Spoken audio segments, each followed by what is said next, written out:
And my question is, isn't it less cumbersome to at least create, we're going to use agile language here, right? Okay. Create the minimum viable process by which we do wow. Absolutely.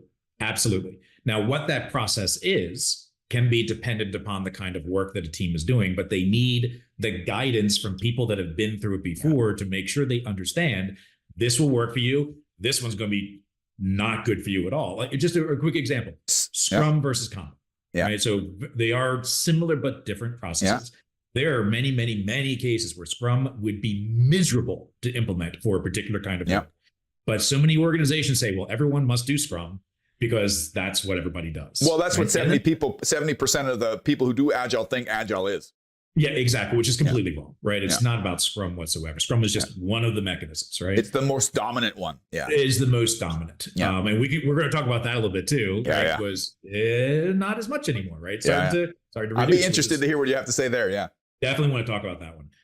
But, Scrum versus Kanban, some teams, Kanban's going to work brilliantly for them. Some teams, Scrum is going to work brilliantly. And there's some teams I wouldn't use Kanban because they don't have the discipline to do it well. So you have to kind of feel the team out, their context, their situation, and say, here's my suggestion to you. Here are your choices. Now team, now that you know enough, make your choice.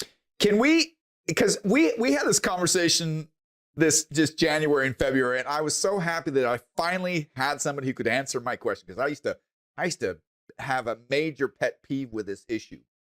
Scrum versus Kanban. Yeah, the difference between, and then Scrumban. I mean, like, what the heck? Why are all these little villages constantly popping up and renaming themselves? What's the purpose of this? And let's take a look at it from a superficial perspective. From a superficial perspective, the main artifact, which is a silly name, by the way, as well, sounds like Indiana Jones digging in the sands of Egypt, pulling Sometimes out the it is Rosetta like Stone, that, yeah, right? exactly. It's just a document. Okay, the central document of Scrum is a product backlog.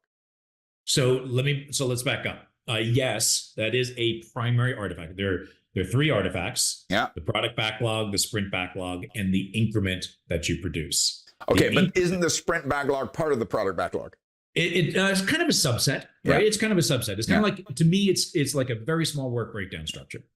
That's now, what I always say about the product backlog, I don't think the name is very sexy, but this is what I say about the product backlog. It is the silliest, most idiotic concept I can think of. It's a to-do list in 3 columns, but before everybody gets their all excited and upset and start writing comments in the feed, at the same time, because of its simplicity, it is brilliant. It is. Okay. It's basically, what have we not done? Mm-hmm. What are we doing? And what are we going to do?